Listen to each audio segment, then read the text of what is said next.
I can't remember how long it's been since I last watched The Return of Jafar. This is the second Aladdin film, and I'm pleased to say I couldn't remember a lot about it, and I really thoroughly enjoyed it. I have some thoughts. There are some things that, well, one thing really that I didn't love, but it's not really the film's fault.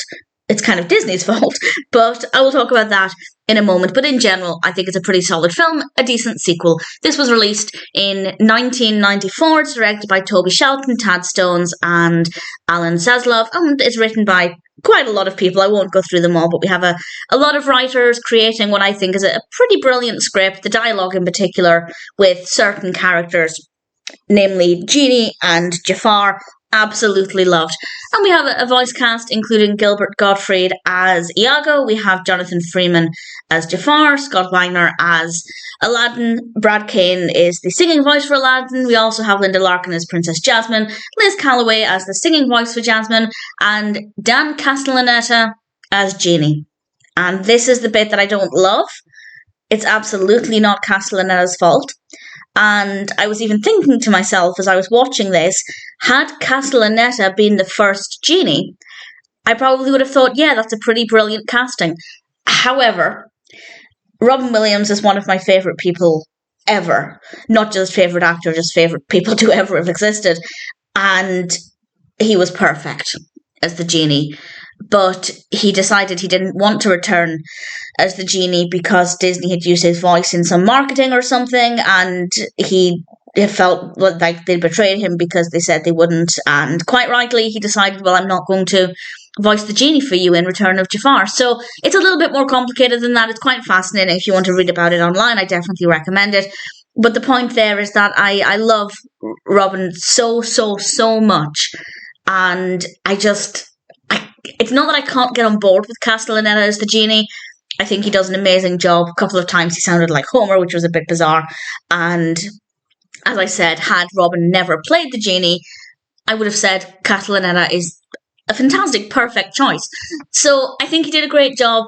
I think it's unfair that he's kind of following in the footsteps of Robin Williams because those are some huge boots to fill. And for me, he always will be the voice of the Genie. So on the one hand, I loved watching the Genie, but it was just a little bit peculiar and I didn't love it. It's not that it ruined the film, but it's definitely something that I can't really get over. But again, I don't blame Robin Williams. And I certainly don't blame Dan Castellaneta. I think he did a great job. But it's just a little bit awkward. That aside, I thought everything else was fantastic. I don't want to go into too much detail, but we have Iago interacting with characters a little bit differently. We get to see different sides of the character. I really like what they did with Iago. Obviously, Jasmine and Aladdin are now spending a lot of time together around the palace, and Iago comes along, and yeah, I think the character's involvement here and the way Aladdin treated him was really interesting. And then, of course, we have the main narrative, the main threat, and that is the fact that Jafar, who is now the Genie in the lamp, is after revenge from Aladdin.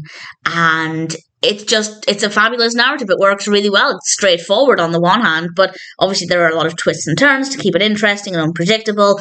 I love the design of Jafar as a Genie. I just think he looks so brilliant. I think he's absolutely terrifying, and I love the design of the character. I think he looks fabulous, and the lamp as well looks quite different, and I just think it's a really brilliant sequel. I think they made all of the right decisions with regards to the narrative itself, the treatment of the characters of particularly Iago and Jafar, and I guess the Genie as well. The Genie does bring a lot of creativity, a lot of fun, and as I said, for me, the Genie and Jafar are probably the two most interesting characters. Their dialogue with other characters, I think, is particularly interesting and a lot of fun. So I think it's a really worthy sequel. I will say the soundtrack is very, very bland compared to the soundtrack of the first film. Aladdin's soundtrack is just so amazing. Most of it. There are a couple of songs that I'm not that bothered about, but we have some really great songs in there. And with this one, there's nothing wrong with any of the songs, but I definitely didn't care for any of them. None of them are going to stick in my mind. I don't recognise any of them either, apart from the Arabian Nights. I don't think I've heard any of the others in a long time, which means that they're probably not popping up on compilations and things that often. I'm not sure. But either way, the soundtrack isn't as memorable as that of the first film. But that aside, the film feels like the same quality of the first film, which is not always the case with sequels, even with Disney sequels. So, as a second Aladdin film, I think The Return of Jafar is a really great film.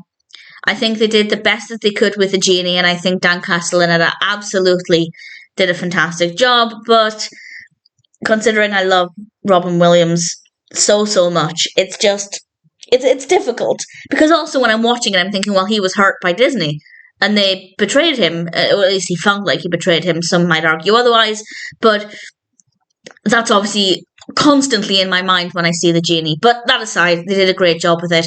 Really solid narrative, really great character development for certain characters, and I really thoroughly enjoyed it. I thought The Return of Jafar is, I think it's a really decent sequel.